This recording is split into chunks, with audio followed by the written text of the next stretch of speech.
जिद्दत चुरा के ले गई शर्मो हया तमाम। कहाँ तसव्वुर वजूद कायनात, कहाँ वजह वजूद कायनात पर एतमाद, कहाँ निज़ाम मासवा का यकीन और कहाँ कमर्शियल वर्ल्ड के साइंसदानों का इंतकाद, कहाँ रब की रबूबियत और तसव्वुफ की बातें और कहाँ अरियानियत से भरपूर इश्तिहारात की इफ्ताद। इस्लाफ के वजूद के इनकारी, खुद अपने वजूद के पुजारी, दलील के नाम पर दावे, हर दावे के ऊपर दलाइल, फिर भी रब के बनाए हुए निज़ाम से इनकार के कायल, जो अलूम तख्लीक़ कायनात और मीडिया को अपने घर की लौंडी समझते रहे और बाजारी प्रोडक्ट्स का मंजन बच्चियों को बाजारों में ला खड़ा करके बेचते रहे, जो मालिके कौनो मकान के निशान और जेवर वजह कायनात का कॉरपोरेट कल्चर की आड़ में डेर करने में सरबख्फन रहे, जो कॉरपोरेट प्रोडक्ट्स को कमर्शियल्स के जरिए ज़ेर करने की लगन में मगन रहे।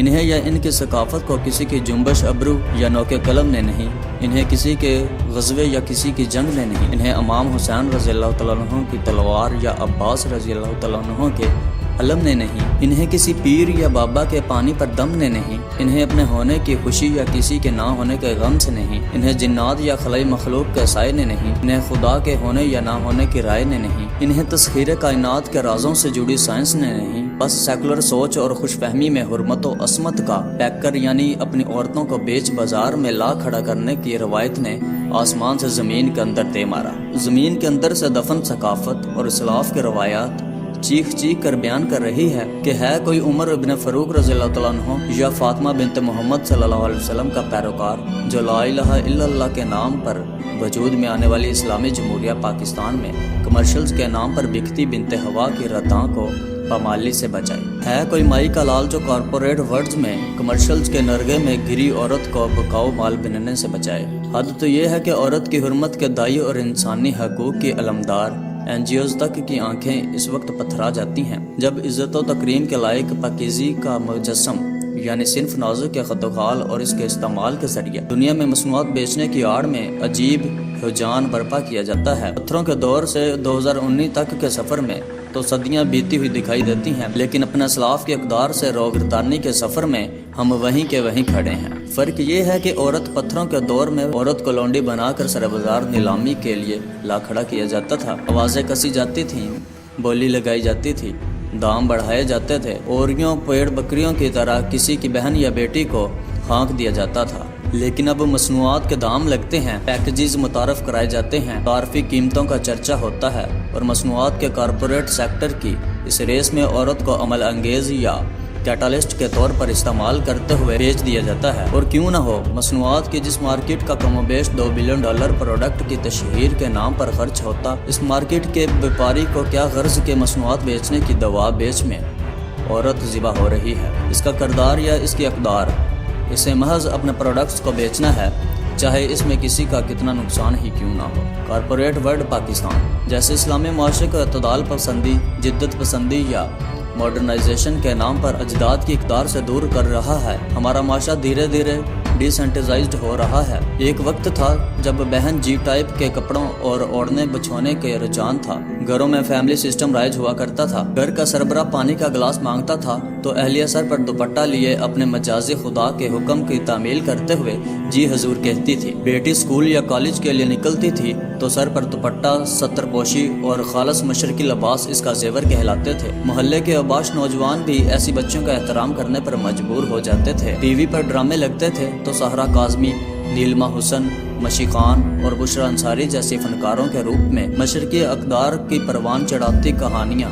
हमारे रवैयों की दुरुस्तगी का सामान करती थी। कहानी के दरमियान में अगर कोई वक्फा आ जाता था तो काम काम दिन रात काम करें हम काम, जब काम से थक जाएं तो खूब करें आराम, या ए खुदा मेरे अबू सलामत रहें जैसे शोहरा आफाक इश्तिहारात के बोल कानों में रस घोलते थे। मुल्क के वाहद सरकारी टीवी चैनल पर महज नाजिया हुसन के नगमों को दवाम हासिल था। टाली दे थल्ले बह के जैसे नगमों में सकाफत का रंग नुमाया होता था। बाज़ घरों में इस तरह के नगमों तक को बाआवाज़ बुलंद सुना जाना मायूब समझा जाता था। फिर जूं जूं वक्त गुजरता गया हमारी हसासियत पर ताले पड़ने लगे।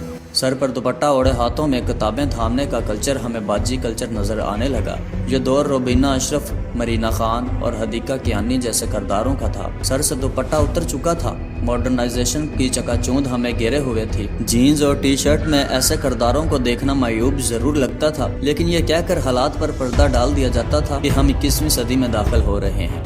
اب ہمیں مغرب سے مقابلہ کرنا ہے۔ دنیا چاند پر پہنچ گئی اور ہم وہیں کے وہیں ہیں۔ طفل تسلیوں کے بیچ اقدار سینڈوچ بن کر رہ گئی اور وقت ہمیں روندتا چلا گیا۔ 21ویں صدی شروع ہوئی تو کمرشل میڈیا پروان چڑھنے لگا۔ سرکاری ٹی وی پر 9 بجے کی خبریں سننے کا رجحان مانند پڑنے لگا۔ اب پرائیویٹ نیوز میڈیا کا طوطی بولتا تھا۔ جدید ساؤنڈ افیکٹس اور ماڈرن لباس زیب تن خوبرو حسیناؤں اور جوانوں نے خبریں پڑھنے کا ایک نیا رجحان متعارف کرایا۔ خبروں کے بیچ میں کبھی وقفہ آتا تو موبائل کمپنیوں کے پیکیجز کے اشتہارات میں ماڈرن ماڈلز کی چکا چوند نے نوجوان نسل کو اپنی جانب متوجہ کیا۔ ٹیلی کمیونیکیشن انڈسٹری کی واہ واہ ہوئی، لیکن اقدار کی گرتی ہوئی نئی دیوار کو ایک اور دھکا دینے کا باعث بنی اور پھر تیزی سے ڈی سینٹیزائزڈ ہوتے معاشرے میں اخبارات کے فرنٹ پیج پر نیم برہنہ لیٹی ہوئی نرگس فخری کی کمرشل تصویر نے تہلکہ مچا دیا۔ لوگوں کو کچھ دیر کے لیے تو یہ تصویر بری لگی، لیکن انہیں بھی یہ منطق دے کر پاس کر دیا گیا کہ کیبل پر بھارتی میڈیا کیا کچھ نہیں دکھاتا تو اپنے کمرشلز پر ایسی تنقید کیوں؟